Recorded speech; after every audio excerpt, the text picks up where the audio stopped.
What's going on, guys? Nate Dogg here, bringing you my build, the Wyress for the Elder Scrolls Online Harrowstorm patch. But before we get into it, I just want to let y'all know that this build does use a monster set. A bunch of you guys were asking in my last couple of videos, why no monster set? Well, here it is. I got monster sets that I will be using from here on out, just as you guys asked. Now, if you guys would, take a moment of your time and hit that subscribe button, smash that notification bell, so that way you guys can stay up to date with any new content I release. So, without further ado, let's dive into this build. Starting off with our character sheet. We have a max Magicka of 31,400, max health at 21,600, max stam at 11,400, Magicka recovery is sitting at 1,700, with health recovery at 300. Stam recovery is close to 600. Spell damage is sitting at 2,100 with a spell critical at 46.4%. Weapon damage is at 1,300 with weapon critical sitting at 30.6%. Spell resistance is at 13,600 with physical resistance at 11,900, almost close to 12,000 on my front bar. Now, if we switch over to my back bar, spell resistance goes up to 17,300 with physical resistance at 15,700. Now, buffing up my guy.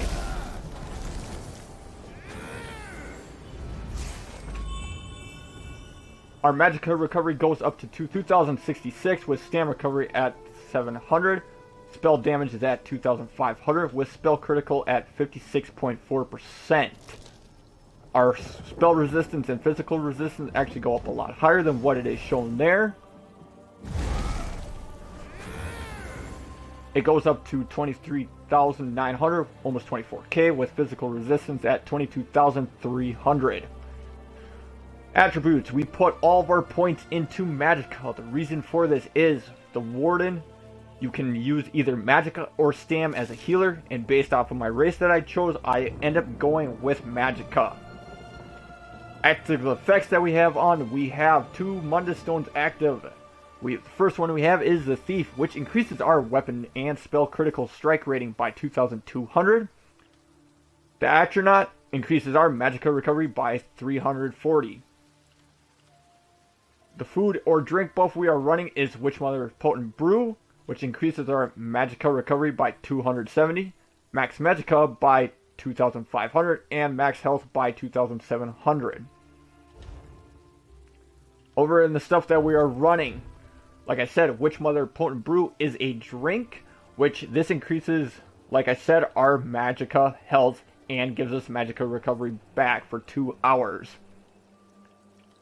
Potions that we are currently running the Crown Triad Restoration Potions, which restore 10,000 health, 7,500 Magicka, and 7,500 stam immediately, which also grants us major fortitude, major intelligence, or intellect, and major endurance, which increases our health recovery, Magicka recovery, and stam recovery by 20% for 47.3 seconds with a cooldown of 45 seconds, so we can have this uptick for 100% of the time. Another potion you could run is the ones that give you max Magicka, spell critical rating, and then spell damage if you want to increase your damage and crit chance. Now, going over into the gear. On our front bar, we are running a Restoration Staff of the Julianos. We went with Absorb Magicka Enchantment on this, which we deal 2,400 Magicka damage, and we restore 300 Magicka. We are running a lot of Magic ability, so getting Magicka back is a very good thing, and since we are doing a lot of healing, we will no in doubt run a power trait to increase the healing done by 9%. A lot of the Julianos set, for 2 items wearing of this, we get a spell critical. 3 items, we get 1,000 max Magicka. 4 items, we get another spell critical of 800. And for 5 pieces of this, we get 280 spell damage. That's why our damage is a little high for this build, or at a very good range for a healer. Our back bar, we are running again another restoration staff. We want to double bar restoration staffs for this build because We do a lot more healing in the passives I will show you later. So this is also part of the Julianos. This one we decided to go the Harden enchantment, which grants us a 3,200 point damage shield for 5 seconds, with a defending trait increasing our physical and spell resistance by 2,700. I like to run an offense and defensive bar, and since this is my backup, this is where my defensive staff is going to be. Going into the stuff I am now currently wearing on my body, I am running a 5-1-1 ratio, which is 5 light, 1 medium, 1 heavy, to max out one of my Undaunted passives that I will speak of later. But anyways, here we have on the headpiece, wearing the light armor, we have Symphony of Blades, and yes, this is the monster set. We went with max health enchantment on all the heavy pieces, which it would be the head, the chest, and the legs. The rest of the pieces we end up going with Magicka enchantment, increasing our Magicka, because we are using Magicka, we want to give enough Magicka, and the reason we went with max health on all the heavy pieces is because we want to be a survivable healer when we play with our groups. So, traits that we are running. We want to run all divines on this, which increases the Mundstone effect by 7.5%. The reason we want to run divines is because we already have 2 Mundstones, so we get most of the benefits by running divines on this stuff. One of my stuff does not have divines, as you will find out. It is running infused, but we'll get to that. So, part of the Symphony Blades set. First item we get is add 4% healing done. Helps us a lot for bigger heals. And for the second piece, when you heal an ally who is under 50% of their primary resource, gain them Meridian's Favor, which restores 2,300 Magicka or Stam every 1 second for 6 seconds. This effect can occur every 18 seconds. The resource is returned is based off target's highest maximum resource. So if they have a lot of Stam, they'll get Stam back. If they have a lot of Magicka, they get Magicka back. I would like to put a note here is that this set will end up changing in the update 26. It will not restore 2,300 max Stam, Magicka or Stam. It will actually only restore up to about 500 of each or resource for the person you heal. So just letting you know that is what's going to change. So don't be like, oh, I made this build and now look, he doesn't even give resources back that high. Update 26 is going to nerf this a little bit. But moving on.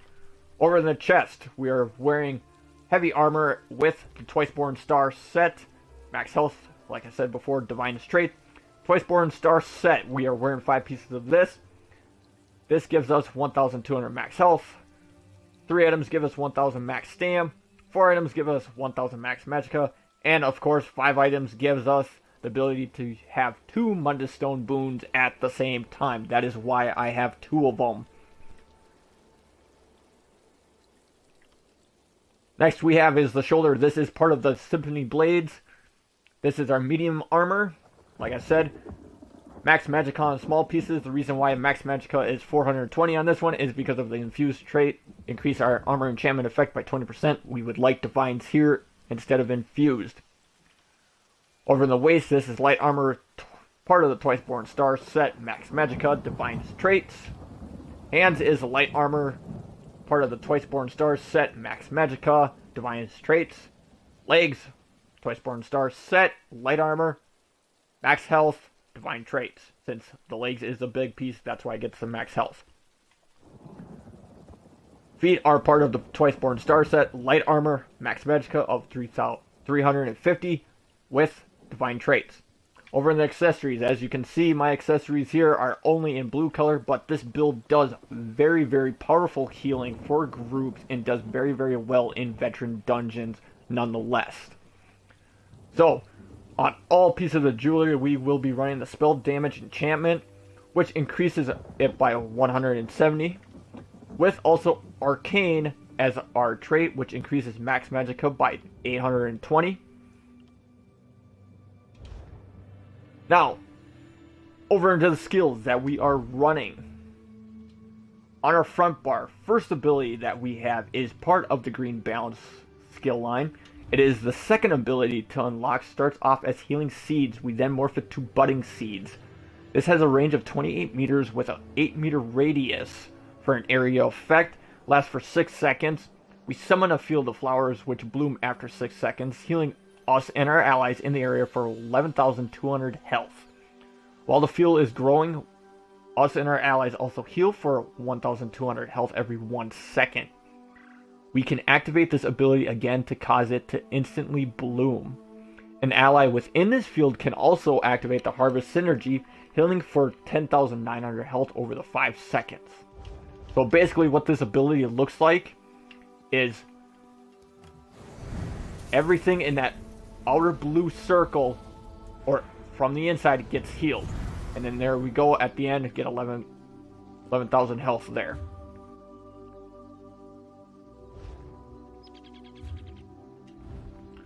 Next ability we have is in the Restoration Staff line. It is the first ability to unlock, starts off as Grand Healing, we then morph it to Illustrious Healing. This also has an area effect range of 28 meters with 8 meter radius. Lasts for 12 seconds, summons the Restoring Spirit with our staff, healing us and our allies in the target area for 1,800 health and an additional 1,800 health every 1 second for 12 seconds. So, this has the same radius as our Budding Seeds. So we use Illustrious Healing, and then we can stack. They can stack on top of each other and give us a very good amount of healing for us and our group members with it. So, next ability we have is again in the Restoration Staff line. It is the second ability to unlock, starts off as Regeneration, we then morph it to Radiating Regeneration. This has a radius of 28 meters and lasts for 10 seconds. We share our staff life-giving energy, healing us or up to 3 nearby allies for 19,500 health over 10 seconds. Basically what this ability means is we heal us and 2 other people, or we heal the other 3 allies with the healing ability. It's not just we get it of ourselves or it's 3 nearby allies. It is you plus 2 other allies, or you give it to 3 other allies. Is what this ability does. Next ability we have is in the Undaunted skill line. It is the 5th ability to unlock, starts as Necrit Orb. We then morph it to Energy Orb. This has a radius of 8 meters and lasts for 10 seconds. It's a project of a globe of regeneration that slowly floats forward, healing for 1,000 health every half second to us and nearby allies. An ally near the globe can activate the Healing Combustion synergy, causing the orb to explode and heal for 7,000 health to all friendly targets and restore 3,900 Magicka or Stam to allies, whichever maximum is higher. So here, our monster set ends up giving resources back if friendly targets are low on Magicka or Stam by 50% of their max resource. And then again here, we can give back Magicka and Stam with this Necro Orb. This ability looks like this. And basically, if you think about the range of this, here, I'll set it up. The range of this is the size of our Illustrious Springs or our Budding Seeds. That is the range that that orb can reach out. So, next ability that we have, this is a flex spot. The reason why this one is a flex spot is because it all depends on your group. Me, I play solo, and what I mean by solo is I jump into random groups and play in a dungeon with groups. So I have no idea who my teammates are, what classes they are, what builds they are doing, besides the typical tank, DPS, and DPS. They could both be Stam DPSs, they could be both Magicka, they could be either or, the tank could be a Dragon Knight, so on and so on and so forth. So you get what I'm saying. So this is our flex spot. This is basically what you kind of feel your group up to, or how you guys' personal flavor of your healer is where you go here. For me, I end up going with Animal Companion. I went with the 5th ability to unlock, which starts off as Falcon Swiftness. We then morph it to Bird of Prey. This is on us. This only lasts for 6 seconds, which we invoke the Spirit of Agility to gain major expedition for 6 seconds, increasing our movement speed by 30%. This ain't the main reason why I went for it. The reason is this bottom part here. While slotted, you gain minor berserk, increasing our damage done by 8%. Just slotting this, we make sure our heals are strong. Yes, I do have another ability on here that actually gives us minor berserk to us and our allies when I get to it, but I felt like for me more comfortably was to sit here and make sure that I had minor berserk at all times when I bar swap to make sure my heals were always strong, that I timed it right. If you're good at timing and know how to set up your builds and all that, great, then you could still stay in the animal companion line and actually switch this one to the other morph. The other morph is called Deceptive Predator, which gives you major expedition for 6 seconds, increasing the movement speed by 30%, but it also, while slotted, gives you minor invasion, reducing the damage from area attacks by 10%. So if you find yourself always in those area effects and can't get out of them, that would probably be a good one for you. Now, if you know that your tank is not a Dragonite who can pull groups together and, you know, use their talents to hold the group together and things like that, then I would recommend going down into the Winter's Embrace skill line. And I would actually use the second ability to unlock, starts off as Impaling Shards, morph it then to Winter's Revenge. This is a ground, which we can cast it out to 28 meters and has a 6 meter radius and lasts for 12 seconds. We conjure an ice shard at the target location, skewing enemies in the area, dealing 2,000 frost damage every 1 second for 12 seconds. Enemies' hits are overcome with bitter cold, reducing their movement speed by 30% for 3 seconds. Which now we slow down, we cast this, and now we slow down, so that way tanks can group up enemies a lot easier. DPSs have a cluster of enemies that they can nerf them down. This ability also has a high chance to apply the chilled status effect. What the chill status effect does is it reduces the damage the enemy can do to your teammates. So if you get the enemy chilled, they are going to do less damage by 30%. Helps a lot in the group. Like I said, Bird of Prey is your flex spot. You can go with some of those suggestions or find a different ability that you want to put there. So, last ability that we have is in the Green Balanced Tree. It's our ultimate. It starts off as Secluded Grove. We then morph it to Enchanted Forest. This has a 28 meter range with a radius of 8 meters, lasting 6 seconds with a cost of low 90 ultimate. This is a swelling healing forest at a target location, instantly healing the most injured friendly target for 9,300 health. The forest continues to heal you and our allies in the area for 3,100 health every 1 second for 6 seconds. Big kicker here, you generate 20 ultimate if the initial heal is used on a friendly target under 50% health. So, if you are running a trial and you got 5 allies that are all under 50% health, you pop this Enchanted Forest on them, whammo. They go to health, you now got 100 ultimate and you now can cast Enchanted Forest again because you just got 20 ultimate for each of those targets. Huge heals. A lot of burst potential there. And if we look again, radius 8 meters. We can stack this up with our Illustrious Healing and Budding Seeds all on top of each other just to make sure that we got healing a good amount of time. And a lot of healing is going to our allies since we're getting healed from 3 effects. Now into our back bar. First ability that we have is in the Green Balance skill line. It is the 4th ability to unlock, starts off as Lotus Flower. We then want to morph it to Lotus Blossom. This has a 28 meter range, radius, with a duration of 20 seconds. We embrace the Lotus Blessing, causing our light attacks to restore 1,600 health, and our fully charged heavy attacks to restore 4,900 health to us or a nearby ally for 20 seconds. We also gain Major Prophecy, increasing our spell critical rating by 2,100 for 20 seconds. That is why I'm running the tripods, is because I'm already getting Major Prophecy. If I keep this up, I'm gaining Major Prophecy, so I don't need a potion to keep popping it. Granted, the potion lasts us for a little bit longer, but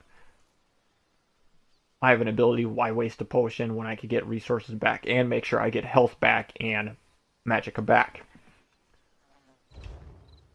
Next ability that we have is in the Restoration Staff.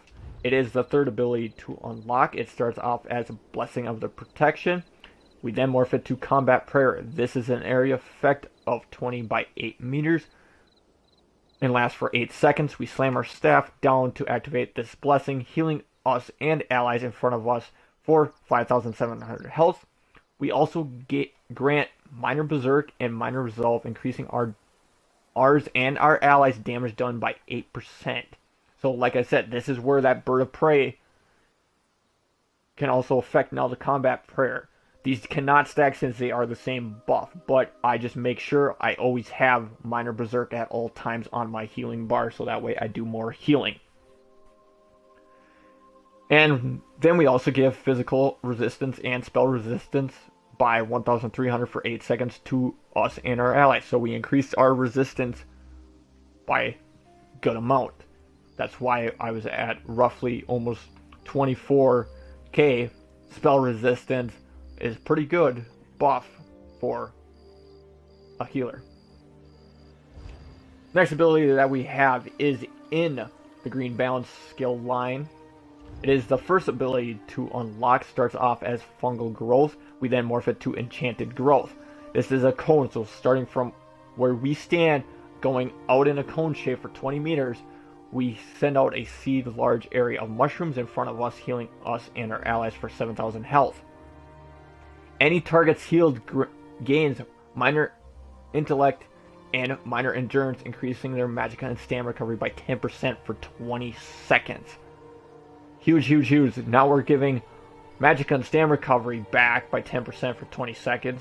We also give them resources back based off of our monster set if their Magicka and stamina fall below 50%, and we send out our orb to give them 3,900 stam or Magicka, whichever one is their higher. This is a very good thing to stack up.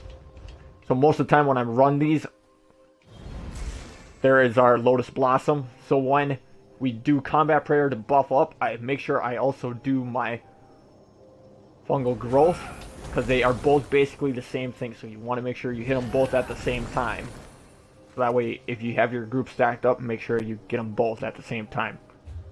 Don't have to be sitting there running around and then, oh, this and this. You want to make sure you hit them both at the same time. Next ability we have is in the Winter's Embrace skill line. It is the first ability to unlock. Start off as Frost Cloak. We then morph it to Expansive Frost Cloak. This is an area of 28 meters. Lasts for 20 seconds. We wrap a thick cloak of ice around us and our allies. The ice grants Major Resolve, increasing your physical and spell resistance by 5,200. Like I said, I run solo most of the time. So by running Expansive Cloak, I make sure I get Major Resolve, and then by Combat Prayer I now get Minor Resolve, so that way I make sure me and my group members are prepared with physical and spell resistance.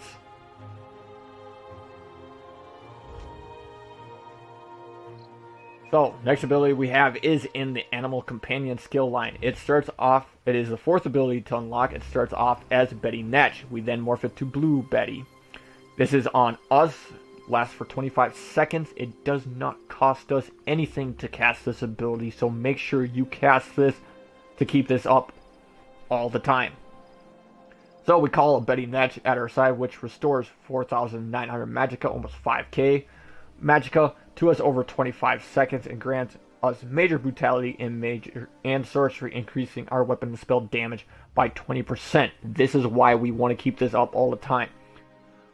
With our spell damage going up by 20%, our heals are going to be a lot stronger. This can stack with Combat Prayer with 8% to give us both Major Brutality and Minor Brutality.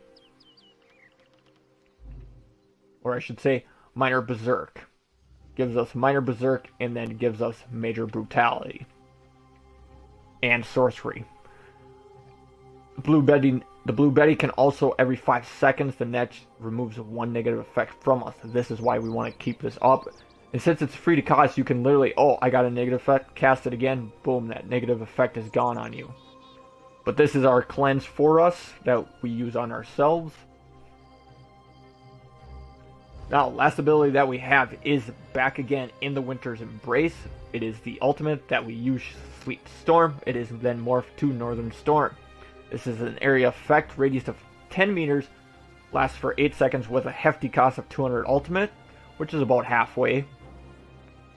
It twists the violent storm around us, dealing 3,700 frost damage every 1 second for 8 seconds to enemies around us and reducing their movement speed by 40%.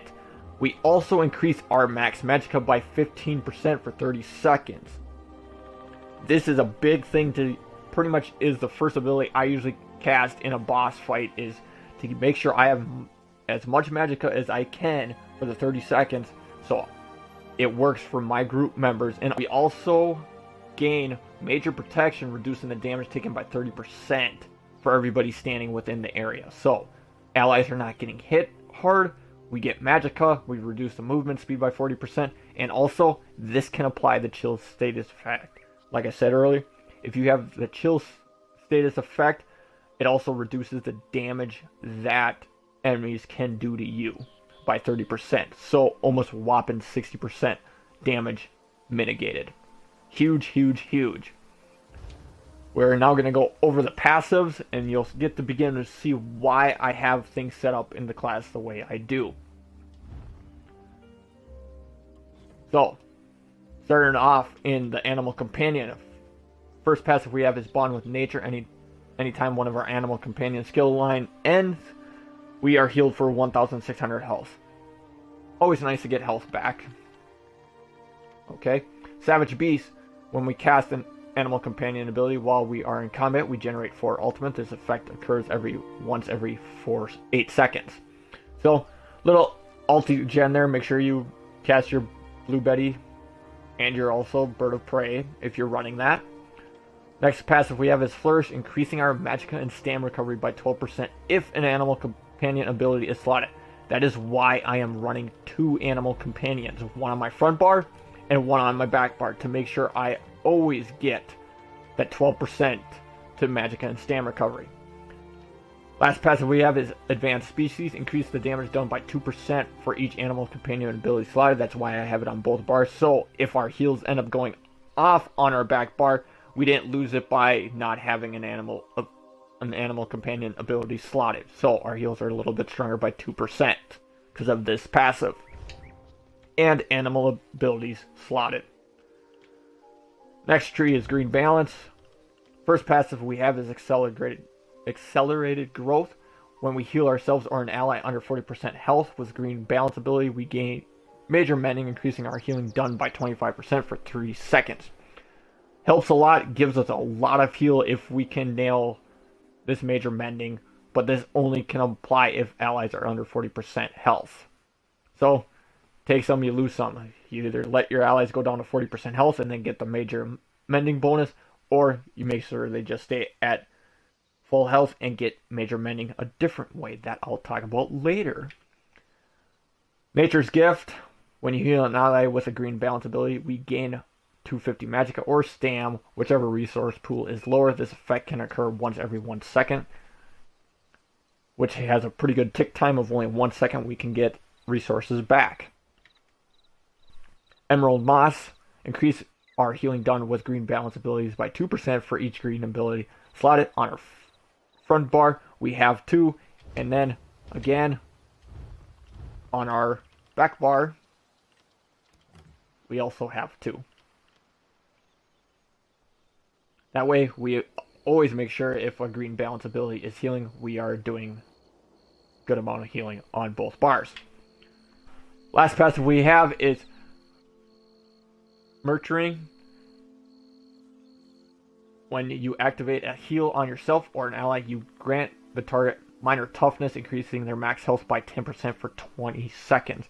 So you're also giving your group members now more health by just simply healing them. That's it.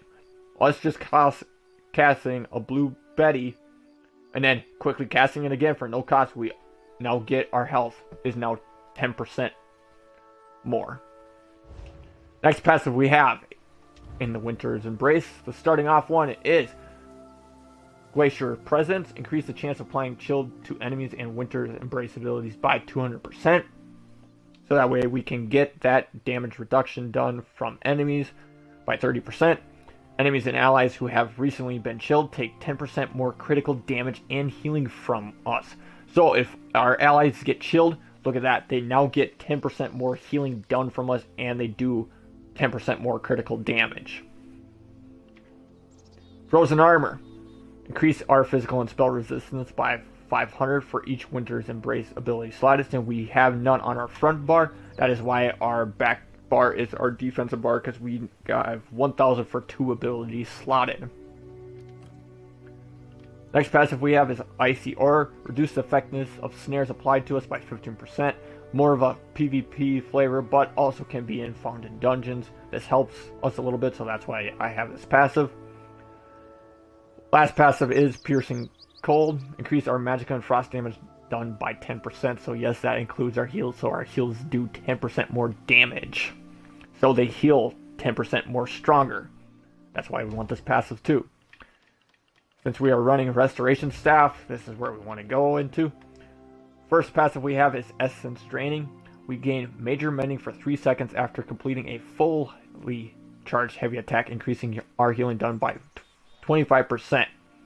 We also heal ourselves or an ally near the target for 40% of the damage inflicted by the final hit of a fully charged heavy attack. So this is where I'm getting at, is this is where we can get Major Mending without sacrificing an ally to drop below 40% just to get that Major Mending. We want to keep all of our allies up, but guess what? We are going to do a lot of heavy attacking with this build to make sure that we always have Major Mending up. If you don't know what that looks like, it is that little green swirly thing that just now vanished. I'll do it again just in case you missed it, but there it is for 1 more second, 0, and gone. That is the ability you want to look for Major Mending. So, next passive we have is Restoration Expert. Increase our healing by 15% on allies under 30% health. So we got bonuses for healing for allies under 50% health, bonuses for allies under 40% health, and for allies under 30% health. We get a lot of healing if they are under 30% health. I mean, we're talking huge amount of health. Over 30k of health. This build is capable of hitting 29k health when, or close to 30k health when actually targets are actually at full health. So if you can just think about all these things stacking, I haven't let an ally go below 30% health, but it is ridiculous amount of health that it goes back. Next passive we have is Cycle of Life. Our fully charged heavy attacks restore 30% more Magicka. Since we are trying to get Major Mending all the time, we are going to get a lot more Magicka back, so we have more times to actually cast it out, since I like to heavy attack most of the time. Next passive we have is Absorb. Restore 500 Magicka when we block a spell. And then Restoration Master is the last passive, increasing healing with Restoration Staff spells by 5%. So that is our Lustrous Healing, Combat Prayer, and of course, Rapid Regeneration. Or I should say, I apologize, it is Radiating Regeneration. Over into the armor skill line. In the light armor, we're going to have all of these since we are running 5 pieces. So first passive is Grace. Reduce the effectiveness of snares applied to us by 4%. Current bonus is 20 since we got 5 pieces. Plus our chilled by 15, so it's 35% effectiveness of those snares. Reduce the cost of sprint by 3%. We get 15 there. Advocate. Increase our Magicka recovery by 4%. We get 20% there. And reduce the Magicka cost of our abilities by 10%. Spell Warning. Increase our spell resistance by 1,800 for each piece of... Since we have 5 pieces, it's 1,800. Prodigy. When 5 or more pieces of light armor are equipped, this is only when we get this, increase our spell critical rating by 2,100. And concentration, we increase our spell penetration by 4,800. In the medium armor, we are running dexterity, increasing our weapon critical rating by 320 since we only have one piece. Weapon critical is not much on this bar, but doesn't hurt to have it. Then we have Windwalker, increase our stamina recovery by 4%, and reduce the stamina cost of our abilities by 2%. Basically, is we just want to make sure we get a little bit recovery when we dodge, roll, and block, and things like that. You can put on Improved Sneak if you want to, but I didn't feel like it was necessary. Agility is when you have 5 pieces or more. Since we don't need this. And then Athletics, I only have 1 here. I will be upgrading it again in the next bonus. Our movement speed bonus of sprint is by 3%, and reduce the cost of roll dodge by 4%. That's why we will want this. To get out of danger, reduce the cost. Heavy armor, we are taking the top 3 here, which the first one is Resolve, increase our physical and spell resistance by 360. Constitution, increase the health recovery by 4% for each piece of heavy armor. And we also restore 108 Magicka and stamina when we take damage for each piece of heavy armor equipped. Since we got one, only the 108. Last passive we have here is Juggernaut, increasing our max health by 2% for each piece of heavy armor equipped. More health for us, yay. Soul Magic, I would recommend getting this one up, and if you do get Soul Summon, it allows you to revive once every hour without spending a soul gem. It would not be 2 hours. That's the one I would get. Into guilds, passive ability here is Intimidating Presence. I only use this for questing since I don't use Fire Guild abilities.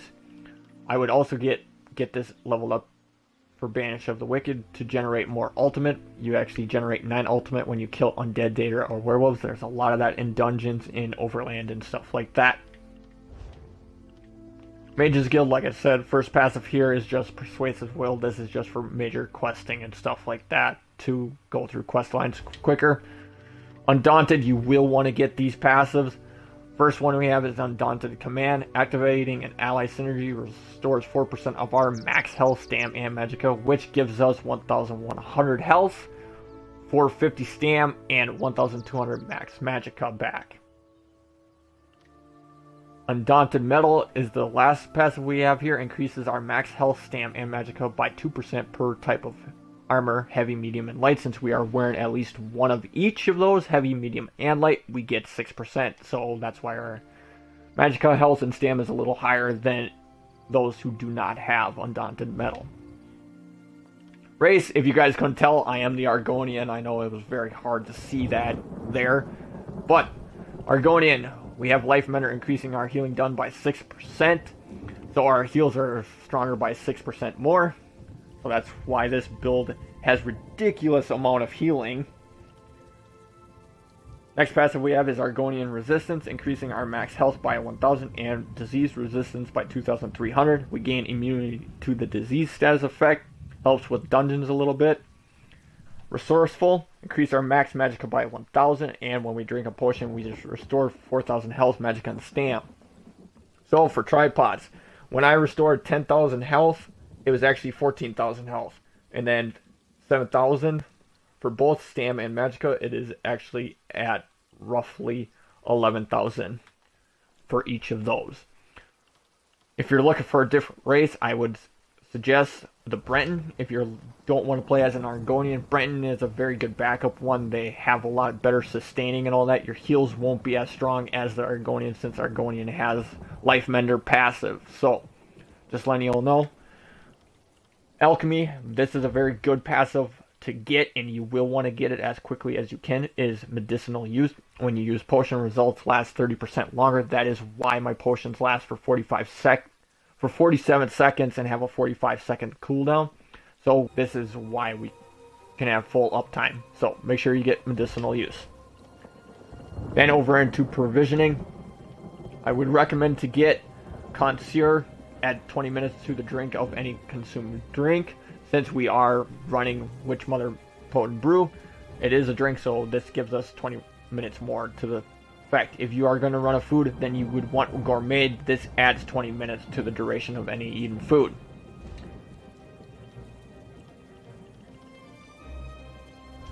So, now over to the champion points. As you guys can see, I am actually only at 602 champion. So I am not all the way maxed out.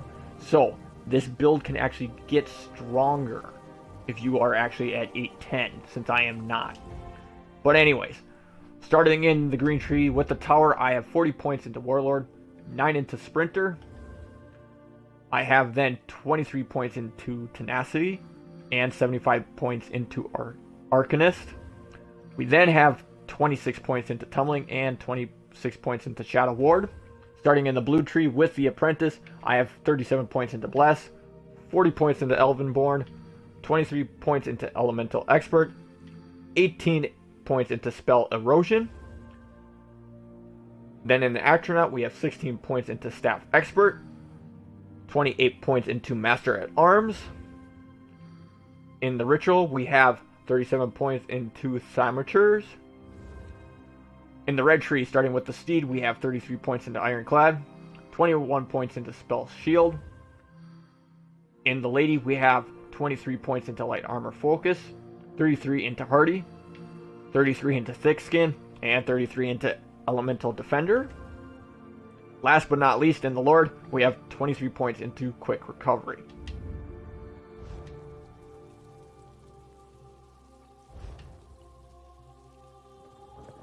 So there you have it. That is the Wyress build for the Elder Scrolls Online Harrowstorm patch.